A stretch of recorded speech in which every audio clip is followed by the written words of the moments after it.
Zonja dhe zotërinj, unë gjatë jeta uroj të jeni mirë. Jemi në një fazë shumë të rëndësishme në cilën ka hyrë tashmë lufta apo operacioni ushtarak që e quan Donald Trump ndërmjet Shteteve të Bashkuara të Amerikës dhe Iranit. Pse? Sepse ditën e premte, pra sot, kalojmë në limitin, në kufirin final të lejes dhe të klauzolës juridike e cila e lejon Donald Trumpin që të shkojë dhe të kryejë një operacion ushtarak pa miratimin e Kongresit dhe të Senatit. Tashmë lufta po hyn në një fazë të re, jashtëzakonisht të komplikuar dhe të rrezikshme për vetë dy aktorët kryesor bashkë me Izraelin 3, por edhe me lojtarë të tjerë të rajonit, por edhe me mënyrën se si do të ketë efektet e saj në botë, do të kaloj botën në një fazë jashtëzakonisht të rrezikshme, të cilën ne duhet ta kuptojmë dhe do ta kuptojmë sot bashkarisht në një analizë të hollësishme për të gjithë ata të cilët kanë dëshirë dhe kanë kuriozitet të kuptojnë të ardhmen tonë. Ka njerëz për ju që janë smart, janë të mençur, kanë vendime për të marrë, kanë qëllime të jetës, kanë strategjitë e tyre po i ndërtojnë sot për të ndërtuar të ardhmen e tyre, të fëmijëve të tyre, mënyrën si do jetojnë, mënyrën si do të projektojnë të ardhmen. Dhe unë shpresoj që me këto biseda dhe me këto analiza nga Akademia Gjeopolitike e Lëvizjes Adeu të kemi ndihmuar sadopak dhe e ndjej që e kemi bërë këtë sepse shumë prej jush më kanë shkruar. Sipas Donald Trumpit, kjo nuk është një luftë. Por çfarë është? Nëse nuk është luftë, atëherë pse nuk je tërhequr dhe pse nuk tërhiqesh? Duhet ta kuptojmë me shumë kujdes fazën kritike në cilën ka hyrë kjo luftë ndërmjet Shteteve të Bashkuara të Amerikës dhe Iranit, që të kuptojmë dinamikat e tjera dhe mënyra se si po riformatohet rendi botëror në ndritën e këtij stagnacioni në lindjen e mesme, të përplasjes, të lojës me kartat nën mëng të secilës palë dhe për mënyrën se si në të njëjtën kohë që ngrin konflikti i Iranit, Kina po projekton forcën e saj të madhe, çfarë po gatuajnë kinezët dhe rusët nga ana tjetër, të gjithë ata të cilët kanë dëshirë të dëgjojnë analiza pa emocione dhe pa tifozllëk janë të mirëpritur, madje janë të mirëpritur të japin komentet e tyre poshtë. Duke ju falenderuar për mbështetjen që na jepni, ju kujtoj sërish që duhet ja çoni këto video pjesës tjetër të shqiptarëve nëse mendoni se ato kanë ndonjë pikë vlere. E tham pra që Donald Trump ka thënë që kjo nuk është një luftë. Pse e ktheu kursin Trumpi pikërisht në këtë moment? Sot jemi në 1 maj 2026. Në realitet, ajo që po ndodh ndërmjet Shteteve të Bashkuara të Amerikës dhe Iranit është shumë më e rrezikshme se një luftë klasike apo se një luftë konvencionale. Sepse kjo është një lojë ku fiton ai që nuk godet i pari, por ai që e lodh kundërshtarin dhe e çon atë deri në kolaps. Çfarë do të thotë kjo? Le të kuptojmë pak bashkarisht çfarë gatuhet në mendjen e Trump. Ai ka deklaruar dhe ka thënë se ne tashmë kemi fituar. Trump nuk ka nguruar her pas here ta bëjë një deklaratë të tillë. Ai ka pretenduar dhe thot vazhdimisht se Amerika tashmë e ka shkatëruar flotën, aviacionin, radarët iranian, madje dhe strukturën drejtuese të Iranit deri në brezin e 4. Këto deklarata nuk janë të reja nga shefi i shtëpisë bardhë, por kanë qenë gjithmonë të pranishme aty për të përcjell mesazhe të caktuara në momente të caktuara, jo vetëm për Iranin, por edhe për rivalet e tij të drejtë për drejtë që qëndrojnë pas Iranit, Kina dhe Rusia. Por këtu është një problem i madh. Nëse ti ke fituar dhe e shpall luftën për popullin amerikan, pra e shpall fitoren ndaj Iranit në këtë moment, përballë popullit amerikan dhe përballë gjithë banorëve të botës, atëherë pse nuk ndodh tërheqja nga xhiri persik? Kjo ka nevojë për një përgjigje, dhe përgjigja është ajo të cilën nuk do ta merrni nëpër kanale as nëpër analiza të çfarëdolojshme. Përgjigja është shumë e thjeshtë, por njëkohësisht duhet kuptuar mirë. Kjo nuk është një luftë për territor. Lufta që po ndodh në Iran, në vendet e xhirit, nuk është një luftë klasike siç jemi mësuar, luftë për territor. Lufta që ndodh atje është luftë për kontroll strategjik mbi naftën, mbi tregtinë globale dhe mbi të ardhmen e rendit botror. Përpiquni të mos e harroni për asnjë moment këtë fakt. Tani të shkojmë pak të klauzolat dhe të loja e ligjit ndërmjet Trumpit dhe Kongresit. Trump kishte 60 ditë për ta kryer këtë luftë apo për ta kryer këtë operacion ushtarak. Mund të zgjaste edhe 30 ditë të tjera sipas ligjit amerikan, por loja e vërtet, pra lepuri, nuk fshihet këtu. Ai mundet të bëj një klauzol tjetër, mund të përdor një skem tjetër të ndryshoj ebrin e operacionit. Pra, mos e quaj më luftë, mos e quaj më operacion ushtarak, ta quaj vetëm mbrojtje. Ose thjesht të bëj atë që ka bërë deri tani, të injoroj Kongresin Amerikan. Pra, ne kemi një realitet të ri. Kush do të mund të votonte kundër një luftë e cila etiketën e saj e ka tashmë kemi hyrë në vetë mbrojtje. Realiteti i ri cili është, presidenti Amerikan nuk mund të vazhdoj pafundësisht një luftë. Kjo duhet të dihet. Edhe deri tani, presidenti Amerikan ka shkuar dhe ka quajtur operacion ushtarak në mënyrë që të kamufloj pra ligjërisht operacionin dhe luftën e tij. Irani nga ana tjetër ende nuk është mundur sepse vazhdon të bëjë rezistencë dhe vazhdon të bëjë blokadë, qoftë në Hormuz, qoftë dhe në itinerarin dhe trajektorin apo në strukturën e përgjithshme të negociatave me amerikanët, dhe këtë e kemi vënë re qartësisht tek mungesa e predispozicionit të tyre për të folur në mënyrë absolute vazhdojnë për programin bërthamor. Ndërsa Trump po flet për fitore në Iran, në prapasken është duke ndodhur diçka tjetër, por në të njëjtat momente kur shpallet fitoria nga Donald Trump. Irani po nxjerr raketat nga nën toka ku i kishte futur dhe ka nisur të rindërtojë kapacitetin e saj dhe arsenalin e saj ushtarak. Këto janë raporte sekrete jo të Krishtik Osmanit, por të Pentagonit. Po përgatitet për raundin tjetër të luftës. Të dyja palët, siç ju kam thënë në videot e shkuara, janë të interesuara që të fitojnë kohë, të marrin pak oksigjen. Ajo që është më rëndësishme për të kuptuar është se po luhet me kartën më të rrezikshme në botë. Palët po luajnë me kartën më të rrezikshme në botë. Kush është karta më e rrezikshme në botë? Ngushtica e Hormuzit. Irani është duke thënë do negociojmë vetëm për Hormuzin. Pra ne nuk duam të hapim asnjë lloj teme tjetër. SBA-ja thot do të shmontoni programin bërthamor. Pra këtu kemi dy strategji, të cilat janë komplet në përplasje me njëra tjetrën dhe komplet në drejtim tërësisht të ndryshëm nga pala tjetër.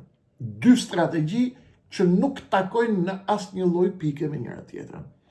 Irani ka në dorë kërcënimin global të naftës dhe të energjisë, SBA është duke përdor kartën e mbytjes ekonomike dhe rrethimit ekonomik të Iranit, i cili për hir të vërtetës ka nisur të ndjejë dhimbje të mëdha nga raskapitja e brendshme e ekonomisë dhe nga mungesa e dhjamit të tepërt për të shtyr ende të administruar blokadën ekonomike amerikane.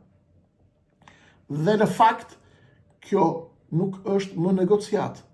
Kjo që po ndodh konsiderohet në gjuhën e strategëve duel presion i pandërprer. Dhe në mesin e gjithë kësaj mungon figura kryesore e gjithë kësaj historie nga ana e Iranit, që është lideri i ri i Iranit, Mojtaba Khamenei, i cili për javë të tëra nuk dihet se ku është, nuk duket se ku e ka as namin, as nishanin. U fol shpesh që mund të ketë qenë shumë i plagosur, është folur që mund të jetë i plagosur në gjendje të rëndë, por ka fuqi mentale për të dhënë urdhra dhe për të administruar luftën, është thënë që është goditur fort, është coptuar dhe nuk ka fuqi të reagojë dhe është në gjendje kome. Është folur gjithashtu edhe për opsionin që është i jashtë Iranit. Dhe kjo ka krijuar një boshllëk të rrezikshëm në strukturën dhe në të ardhmen e negociatave, sepse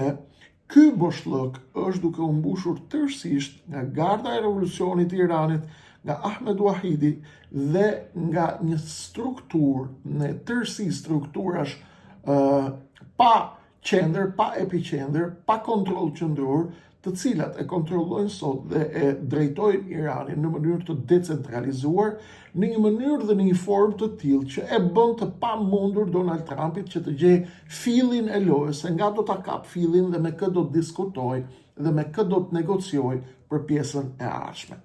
Pra, nga një sistem politik, Irani po kalon në një sistem milicish. Pra, Irani ishte një shtet i madh, shtet i fortë që funksiononte me strukturën e një shteti.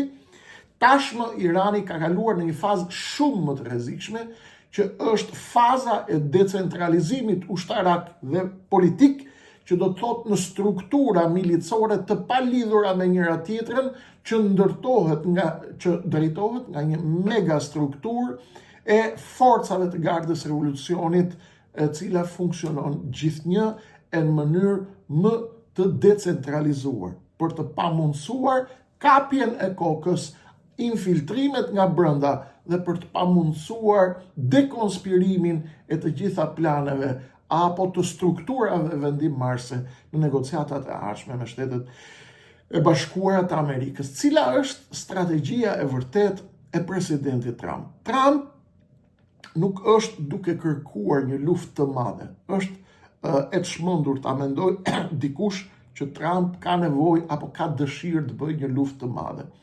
Ai po kërkon të bëjë shkatërimin tashmë ekonomik të Iranit.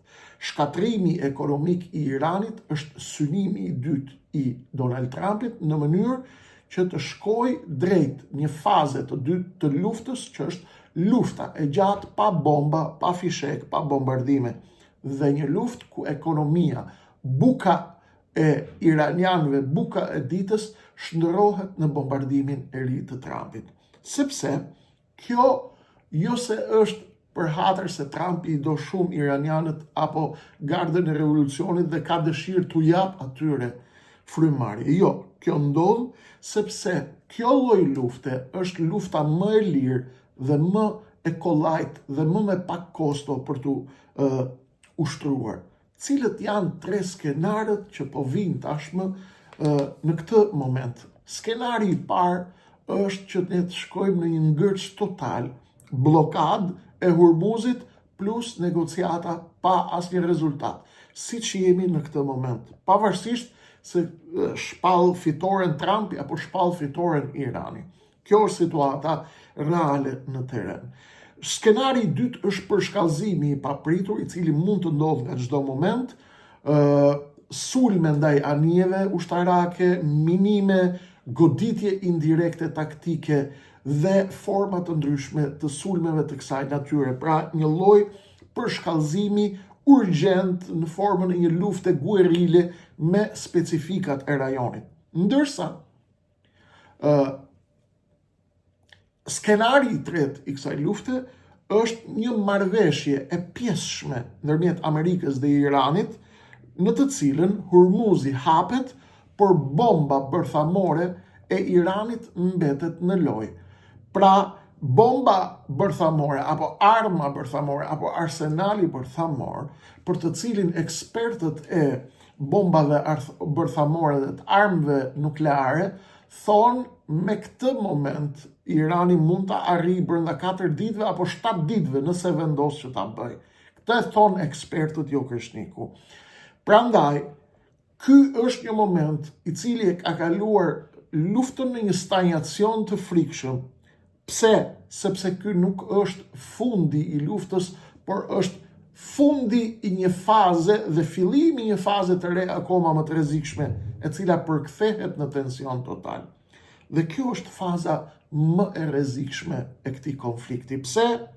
Sepse kur një superfuqi e madhe botërore, siç është fuqia më e madhe ekonomike dhe ushtarake e planetit, Shteteve të Bashkuara të Amerikës, kur thot ne kemi fituar por nuk largohet njëkohësisht nga fush beteja, kjo do të thotë një gjë shumë të rëndësishme të cilën ne e shpjegojmë këtu në Akademinë Gjeopolitike të Lëvizjes, dhe ju e dini, ne nuk japim lajme, por shpjegojmë atë që ndodh mbrapa lajmeve dhe mbrapa zhvillimeve, bëjmë analizën strategjike. Deklarat e tillë përfitore, madhështore, duke mos u tërhequr nga fusha e betejës, tregon qartësisht kuptimi i saj strategjik, i thellë strategjik është loja sapo ka filluar sërish. Ekspertë e ekonomisë në Shtetet e Bashkuara të Amerikës kanë marrë dhe janë ulur me laps dhe me letër të bëjnë disa pyetje shumë të rëndësishme dhe të thjeshta njëkohësisht në këtë moment. Pyetja më e rëndësishme që bëhet sot në Amerikë, sepse në Amerikë njerëzit të nxjerrin syt kur i preket kuleta dhe kur i preket jeta e tyre ekonomike. Ndryshe nga ne në Shqipëri, sa më shumë na e ngren naftën, aq më shumë eci me makina, shkojmë blejmë bukë me makinë. Sa më shumë na e rrisin çmimin e vezëve, aq më shumë i ham dhe i konsumojmë vezët. Pyetja që bëhet në Amerikë sot është e thjeshtë. Sa është kostoja reale e kësaj lufte dhe të këtij operacioni ushtarak kundër Iranit që është duke ndodhur në lindjen e mesme. Dhe një pyetje tjetër po aq e rëndësishme është, me parat që janë duke u harxhuar apo që janë shpenzuar në 49-50 ditë luftë kundër Iranit, i kanë rënë lapsit dhe letrës amerikanët dhe po bëjnë llogarit.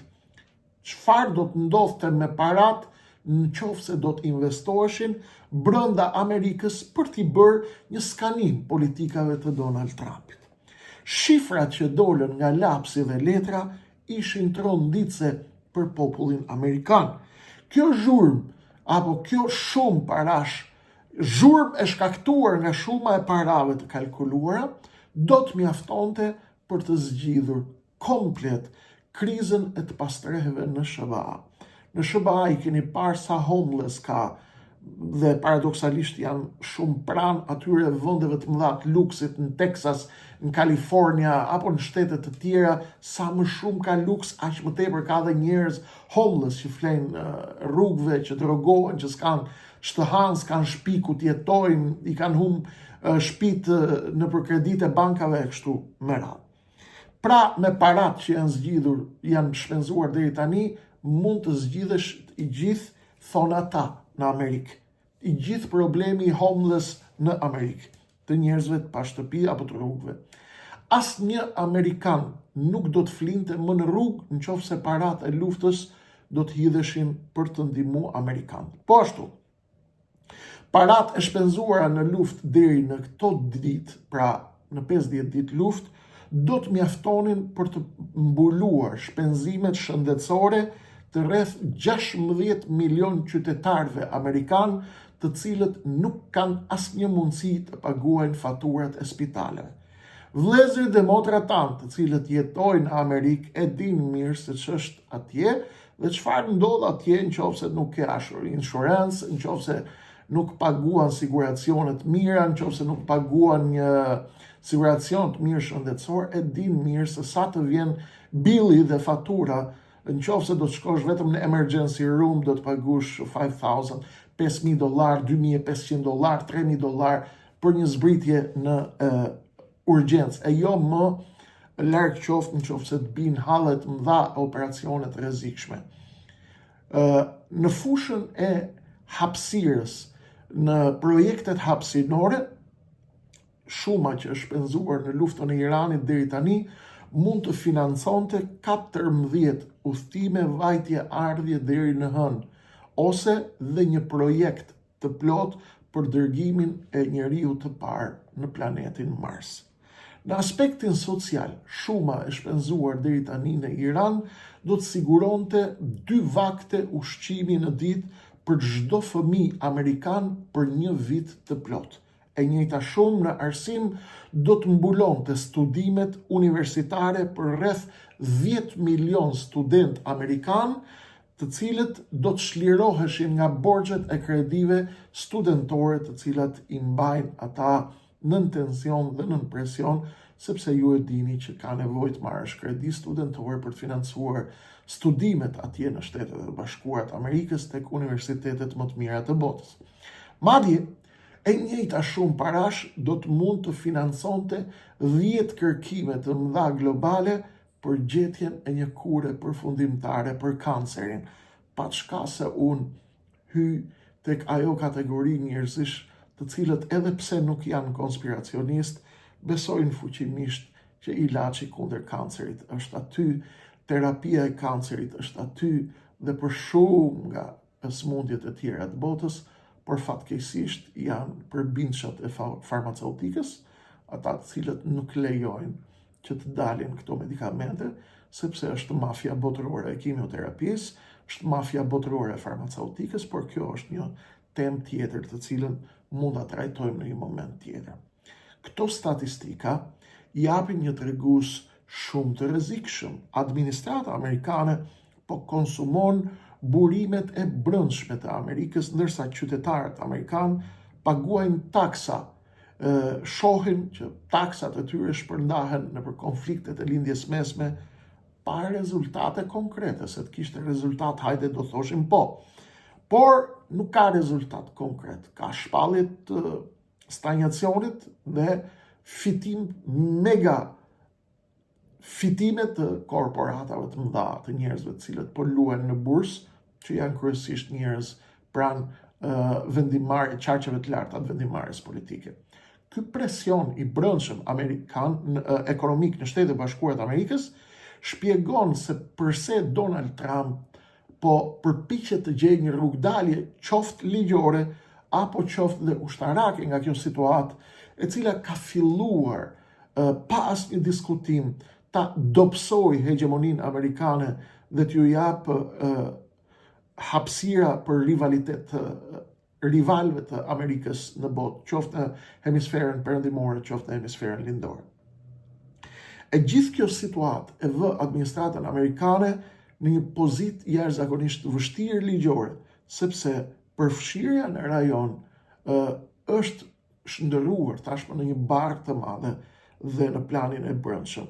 Nga ana tjetër, ju e keni parë përplasjen e madhe që ju a shpjegova mbrëm tek video që ishin live, kush ka dëshirë mund ta shohë te seksioni i video e live mbrëm në të cilën unë shpjegova për përplasjen e fortë që ka nisur ndërmjet sekretarit të luftës Pete Hegseth dhe ndërmjet zëvendëspresidentit J.D. Vance, i cili e akuzon atë për fake news me të cilat ka ushqyer presidentin Trump, ndryshe nga realiteti i luftës atje në teren. Sa i përket operacionit ushtarak me të cilin po luan me termat e tij Donald Trump në këto moment, në Shtetet e Bashkuara të Amerikës ekziston një ligj i cili quhet War Power Resolution apo rezoluta e kompetencave të luftës, është një ligj i miratuar në vitin 1973. Ky ligj çfarë bën? Redukton apo kufizon fuqinë e presidentit dhe ai e detyron atë që të njoftojë menjëherë Kongresin nëse forcat ushtarake amerikane përfshihen në luftime dhe duhet marrin autorizim zyrtar maksimumi brenda 60 ditëve. Në qoftë se Kongresi refuzon, presidenti është i detyruar me ligj që të tërheqë të gjithë trupat në Shtetet e Bashkuara të Amerikës brenda 30 ditëve. Por, çfarë po bën Trump në këtë moment? Ai po përdor një manovër tjetër ligjore. Po vendos ta quajë përballjen me Iranin në këtë moment operacion ushtarak, e quajti që në fillim, dhe jo në një luftë në kuptimin juridik, dhe në këtë mënyrë ai përpiqet që të shmangë klauzolën e ligjit amerikan, i cili e detyron atë të kthehet në Kongres. Ky moment është përdorur edhe nga presidenti Obama, kohë më parë gjatë operacionit ndërhyrjes në Libi, kur ishte Kadhafi në Libi, duke e quajtur një operacion të kufizuar pa kërkuar autorizim formal, gjë që shkaktoi edhe aso kohë reagimet forta në Kongresin Amerikan. Cili është qëllimi i Trumpit në këtë moment? Qëllimi i Trumpit është i dyfisht. 1. Të ruaj imazhin e një lideri të fortë, pa u futur në luftra të gjata dhe të lodhshme, të cilat opinioni publik amerikan i refuzon, duke paraqitur operacion kirurgjikal ushtarak, ai fiton një lloj fleksibiliteti për të shpallë sukses në çdo moment, pa u angazhuar në rrezim regjimi apo në pushtim territori. Dhe kjo është një formë presioni psikologjik ndaj Iranit, duke e paraqitur konfliktin si një veprim taktik apo teknik ndëshkues dhe jo si një luftë ndërmjet dy shteteve që ka synim të ul barrën dhe ngarkesën. Por Irani nuk u impresionua nga kjo. Reagimi nga Teherani ishte shumë ironik dhe i ftohtë.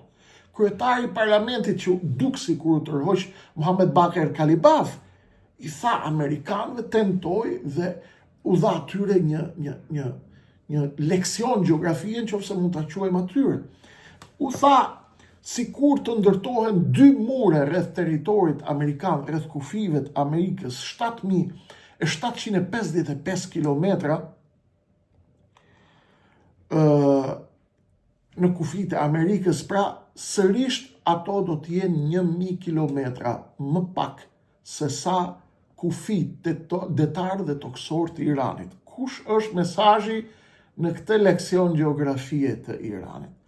Pra, ne i kemi kufit tanë, hapësirën tonë më të madhe, çka i tregon amerikanëve se në Teheran janë të vetëdijshëm për epërsinë e tyre gjeografike. Kemi folur në fillim të konfliktit për natyrën e vështirë të terrenit, të gjeografisë dhe të sipërfaqeve të jashtëzakonshme të Iranit si gjeografi, si kufi toksor dhe detar dhe si hapësirë në cilën shtrihet. Kjo tregon se Teherani duket qartë që me të gjitha dhimbjet dhe shkatrimin dhe dëmtimet e mëdha që ka marrë, nuk e han presionin dhe është duke kuptuar thellësisht avantazhin gjeografik që i jep gjeografia strategjike e Iranit. Dhe me që presionet dhe presioni ekonomik dhe sanksionet kanë dhënë rezultate edhe pse të dhimbshme, nuk janë akute, konsiderohen të kufizuara, Amerika duket se po kalon qartësisht një strategji tjetër. Atë që quhet presioni nëpërmjet zjarrit. Të dhënat dhe informacionet më të fundit nga qendra komanda ushtarake amerikane e lindjes mesme, CENTCOM, tregojnë se është duke u bërë gati një plan i gatshëm ushtarak, i cili përfshin, çfarë përfshin ky plan, thon amerikanët. Një listë objektivash për të bombarduar komandën, infrastrukturën, objekte strategjike, opsione pra për përshkallëzim të luftës nga goditje precize deri në ndërhyrje të kufizuar toksore, përdorimin e armëve dhe teknologjive të avancuara për të kapërcyer mbrojtjen ajrore të Iranit, atë që ka mbetur dhe atë që vazhdon të jetë në këmbë. Megjithatë, po të kuptojmë dhe të analizojmë ftohtë, do të shohim diçka tjetër. Kjo nuk do të thotë se Amerika dëshiron një luftë madhe, por se nuk ka në dispozicion Amerika në këtë moment mjete të shpejta për të imponuar vullnetin e saj shpejt. Kjo është. Operacioni i goditjeve të shpejta është më shumë një pranim i kufizimeve se sa një shenjë force, thon ekspertët e ushtarak dhe ekspertët e luftës. Publikimi i këtij plani nga CENTCOM në këtë moment shihet si luftë psikologjike që po bën. Amerika kërkon të negociojë nën presionin e zjarrit duke përdorur kërcënimin e përshkallëzuar ushtarak pa marrë hapa politik që diplomacia nuk i arriti dot, sepse kjo është një skemë rezervë. Problemi më i madh për Washingtonin në këtë moment është cili do të jetë reagimi iranian. Çdo goditje ndaj infrastrukturës, ata kanë thënë, do të ketë kundërpërgjigje, o tek vendet aleate në xhirin, vendet e xhirit, ose bazat amerikane atje. Dhe në të dy rastet, Donald Trump nuk mund shkojë më larg se kaq në sakrifikimin e aleatëve të tij në lindjen e mesme. Sepse ata kanë nisur të hedhin syt nga Kina, pak dhe kanë nisur të shohin me dyshim aleancën me Washingtonin. Këtu kalojmë tek momenti i ri i mbytjes së fytit, dhe çështja pra nuk është më kush godet më fort, por kush do t'ja dalë të rezistojë më gjatë. Kjo është betejë që është duke u bërë sot në lindjen e mesme, sepse kemi konsum të rezervave të municioneve precize tek ushtria amerikane, dhe pas një diskutim kemi edhe vështirësi në zëvendësimin e tyre, për sa kohë kemi edhe frontin e Ukrainës të hapur, por kemi edhe planin e rezervë që nuk i dihet se çfarë mund të çojë nëpërmend Kina në një moment caktuar kur ajo mund vendos të hap frontin e Tajvanit. Dhe kompleksiteti i operacioneve në lindjen e mesme dhe ngushticën e Hormuzit është i tillë që nuk të lejon të bësh plane të mëdha. Nga ana tjetër, Irani ka ndërtuar mënyra për të anashkaluar sanksionet dhe për të marrë ekonomi frymë më gjatë dhe për ta bërë ekonominë e vet më rezistence. Irani e ka zhvendos betejën nga ushtarake në një dimension shumë më të rrezikshëm, që është kontrolli i ekonomisë globale. Dhe këtë po e përdor si mjet presioni për të armiqsuar Amerikën me pjesën tjetër të botës. Kjo e vendos Trumpin në një pozitë të vështirë nëse përshkallëzon, rrezikon një konflikt rajonal dhe krizë globale të naftës, dhe nëse tërhiqet nga lufta duket si humbje strategjike dhe do ta kryqëzojnë atje në nëntor në zgjedhjet e midtermit, dhe rezultatet pas një diskutim do të jenë më të ngadalta dhe më të pasigurta. Ndërkohë që Shtetet e Bashkuara të Amerikës janë të përqendruara në lindjen e mesme, nga ana tjetër Kina po avancon me një shpejtësi baramëndse, ajo po zhvillon bombarduesin strategjik H-20 apo H-20, një avion stealth me rreze 13.000 kilometra dhe kapacitet për të mbajtur armë konvencionale dhe koka bërthamore. Në terma ushtarak, kjo do të thotë një hata e madhe, që Kina mund të kërcënoj drejt për së drejti territorin amerikan dhe çdo lloj territori tjetër në botë, pa përdor fare raketa balistike. Analizat amerikane të Pentagonit thonë se ky është njëri nga kërcënimet më serioze historike për sigurinë kombëtare të Shtetit Bashkuar të Amerikës, menjëherë pas raketave bërthamore ruse Sarmat dhe llojet e tjera të raportit. Përfundimi është i qartë. Jemi në një moment historik, vëllezër dhe motra, vendimtar. Amerika po përpiqet të ruajë dominancën përmes presionit ushtarak. Irani përgjigjet duke e zhvendosur lojën në ekonomi dhe në energji, ndërsa Kina dhe Rusia po ndërtojnë një rend të ri fuqie botërore, ndërkohë që Amerika po shpenzon energjitë e saj në lindjen e mesme dhe një pjesë të madhe të energjive që e ka shpenzuar në Ukrainë. Pyetja tashmë nuk është kush do ta fitojë këtë luftë, por pyetja më e madhe dhe më e rëndësishme, të cilët kam dëshirë edhe ju t'i jepni një përgjigje nëse keni dëshirë të komentet, është kush do të mund të imponojë rregullat e lojës globale të rendit të ri botëror, ku ne shqiptarët jemi lakuriq, tërësisht braktisur, tërësisht vetëm, tërësisht hutuar, tërësisht pa plan. Ne po e bëjmë planin, ne po analizojmë me kujdes, ne po shohim me kujdes, po kontaktojmë me njerëz çdo ditë dhe çdo minutë për të ndërtuar gardhin e mbrojtjes kombëtare të Shqipërisë, për të ndërtuar strategjitë dhe përballjen në ditët e ardhshme që do të jenë shumë të vështira, javët, muajt dhe në vitet e ardhshme, në kushtet e një Shqipërie e cila tretet çdo ditë dhe vazhdon të jetë e kapur nga një kast politike anti-shqiptare 34 vjeçare që ja ka mbyllur grykën. Kriza e Kosovës nuk është e mirë në këtë moment. Zhvillimet në Kosovë janë jashtëzakonisht shqetësuese. Kontaktet e mia me vëllezër nga Kosova në ditët e fundit, një pjesë të cilëve kanë ardhur dhe më kanë vizituar edhe në Tiranë, janë shumë të shpëruese. Nuk kam nevojë të përcjell nota pesimizmi, por ajo që kam dëgjuar është shumë dëshpëruese. Kreshnik, jemi të neveritur nga të gjithë, nuk duam asnjë. Ne do të largohemi nga Kosova. Zoti e mbrojt Kosovën dhe Zoti e mbrojt Shqipërinë. Kështu më kanë thënë jo më larg se 2 ditë më parë.